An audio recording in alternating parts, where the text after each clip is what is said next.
Most people fail with their Facebook ads not because their product is bad, but because they are selling to literally everyone. My audience is women, my audience is people that like fitness, my audience is everyone. The brands that scale online know exactly who they're talking to. They know what their ideal customer looks like, what insecurities they have, what they want to improve on in their life, what content they watch every single day, what language triggers them, and finally, what makes them pull out their credit card. And this is where the customer avatar changes everything.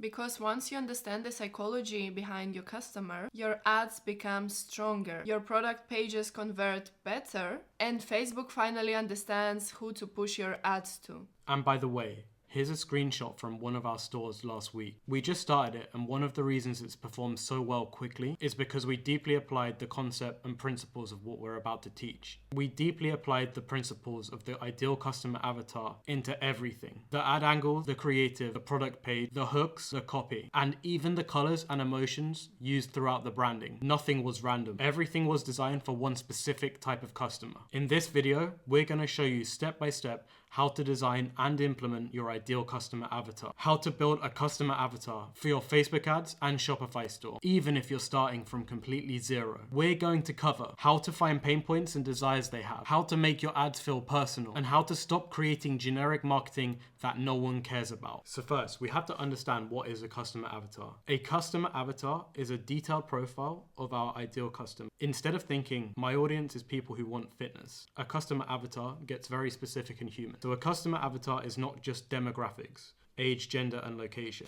That's very surface level, and that doesn't explain why they buy. With the geography, where do they live and what do they desire? Income bracket, money tells them what they can buy, but not what they urgently want. And a lifeless profile. We want to avoid Kathy, 45, marketing director with 2 kids. This is useless and it doesn't back up by any psychology. But what actually is a customer avatar? It's what they desire, what they've experienced in their life, how they feel, what they're aware of, what do they believe in, and how they behave. When we understand these 6 things, you know exactly who you're talking to and why they care, and you know exactly what to say in your advertising material. With their desires, we want to understand their outcome and the deeper longings for their desires, their past, some key events, failures, and turning points in their life. We need to understand the emotions behind their decision making, their struggles, and their goals in their life. What do they see, hear, and feel in the world, and what do they closely pay attention? With their beliefs, their assumptions, their truths, and the stories they tell themselves about themselves. And how do they behave, most important? Their habits, routines, buying behaviors, and how they take action. Understanding these about our ideal customer makes it so much more easy for us to build our advertising material around. So when we understand these 6, our hooks are going to feel way more personal. Our ads are going to sound like we're reading their mind, and our offer that we have for our product is going to feel inevitable that they're going to purchase from us. So people don't just buy products, they buy when they feel understood. When someone reads them a message and they think, this is for me, this is when the resistance from purchasing drops immediately. But this is only going to work when we speak to their exact situation and not some generic pain.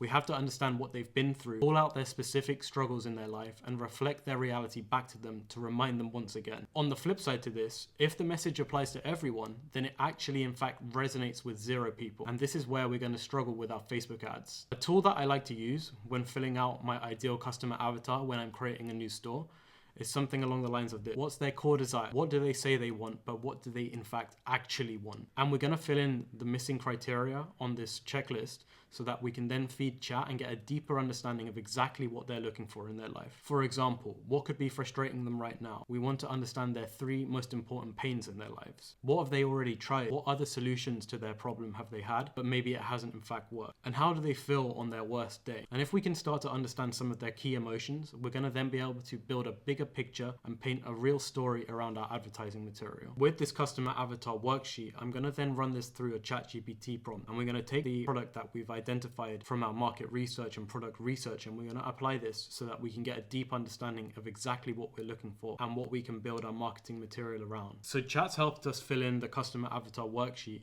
and on the surface level, some of her desires is that she wants smoother, healthier, and younger looking skin. But the real deeper desire here is that she wants to feel attractive, feminine, and confident. Some of the pains that she's experienced is that she can't stand her own body, and she avoids looking in mirrors, photos, and even social situations. Her face may look tired, dry, or dull, which makes her feel even less confident, and that she's tried many alternatives in the past, but nothing has given her real change. Some of the lived experiences is that she's tried diet plans, gym, self-care routines, skincare routines, but nothing else has worked. And you can see here that her emotional state, she feels frustrated, insecure, tired, and embarrassed. It also shows that she's very aware of the problem and the solution that she needs. And this makes it easier for us to create our marketing after we understand that she's insecure and unhappy with her appearance, and that we need to position our product as the solution to these issues. One final really important thing here that I'm reading is that we understand it's a face cream, but we don't want to position it as a weight loss or body transformation product.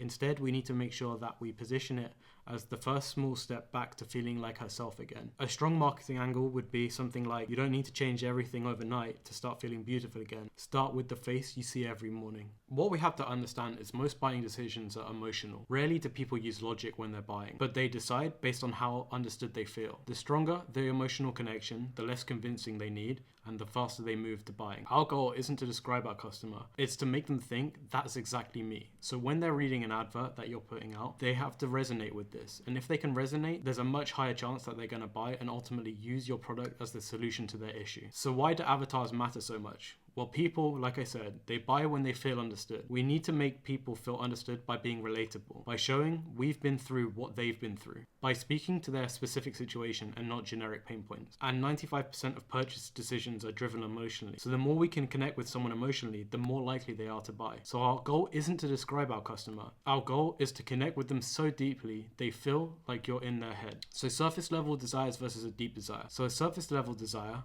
as mentioned earlier, is what the customer says they want. It's logical, often socially acceptable, but very often vague. I want to lose weight. I need to create better ads. I want less back pain. This is what they tell their friends or type into Google. But a deep desire is what's really the desire underneath. It's emotional, identity-based, and even sometimes unspoken. I want to feel attractive again. I want to feel like I'm in control. I'm scared this problem will get way worse. I want respect, status, and confidence. And this is what actually makes them purchase. So the key shift with surface level is what they ask for. But with a deep desire, it's why they care. So for example, with weight loss, a surface level desire is losing 10 kilos. But a deeper desire would be to feel confident, again, taking off their shirt. For e-commerce and ads, a surface level would be getting more sales. But a deep desire would be, prove this business actually works so I don't feel like I'm wasting my time. And with a pain relief product, a surface level desire would be fixing foot pain, but a deeper level desire would be walking normally again without thinking about every single step. And if you can understand the transition between this surface level desire and deeper level desire, you'll be able to go way more deep into your marketing, and that you can create real storylines around your products, around your advertising material, which ultimately is going to create a much better return when you're spending your money on your ads. What we have to remember nowadays with Facebook targeting is that in the past you could do targeted interests. Nowadays with the Facebook AI, we need to make sure that we go one step further and we do all the targeting within our ad copy and within the creative itself. And if we can understand exactly what we're doing and creating this story and picture that we're painting in the user's mind, we can connect with them at such a higher level that we'll be able to get much better results. And this is why 95% of dropshippers fail to scale.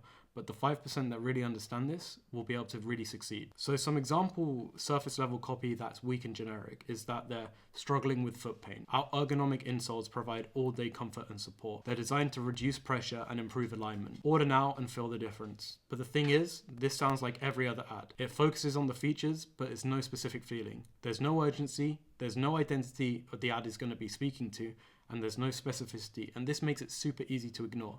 This is why people are going to start scrolling, and this is why you're going to see a massive reduction in your CTR, which is the number of people that are actually clicking from your advert onto your website. If you can then start to paint the deeper desire copy, which is way higher converting. For example here, you don't realize how much foot pain controls your life until every step starts to feel like something you have to think about. Walking slower, avoiding plans, even standing too long feels like a mistake. And you can see here the clear difference between the two pieces of copy that we're using. One of them is very unemotional, but the other, on the contrary, is very emotional, and it speaks directly to someone who has a ton of pain in their life. So what changes? From product to lived experiences, from features to identities and emotions, from generic to specific moments, from buy this versus this is for you. And this is exactly how we want to paint the picture in the consumer and the user's mind on our website every time that we're running either an advert or creating a detailed product page. And this is going to be able to make you scale at such a faster level. So a full avatar example, which is a neck pain relief product. On the surface level desires, I just want this neck pain gone so I can feel normal again. I want to sit, work, and sleep without discomfort. And I want quick relief that actually lasts. Some of their experiences is that they spend 8 to 10 hours a day on their laptop and phone. I feel sharp pain when I turn my head. I've tried stretching, but I either forget or it doesn't help long enough. I've tried painkillers, but they don't work throughout the day. But a deep emotional desire would be something like, I want to feel young and pain-free again. I don't want my body to feel like it's breaking down. I don't want to worry that this will get worse as I get older. And you can quite clearly see the two differences between the surface level desires versus a deeper level desire and the connection emotionally that the differences make. We need to understand the awareness level they're at currently with the pain they're experiencing. So for example, they've tried massages, neck stretches, and YouTube exercises, but nothing's working. And we need to understand that maybe they've used alternative products such as heat packs and pain relief cream, but nothing works. And we need to understand this so that we can tailor all the marketing around this and show them that really our product is the solution to this issue. We need to understand some of their beliefs. So they might be thinking something along the lines of, I believe my solutions only work long term. Or I believe that if I could find the right support system, then it could improve over time. And we need to understand some of their classic behaviors that they're doing. So they might be searching on Google or YouTube for neck relief pain late at night.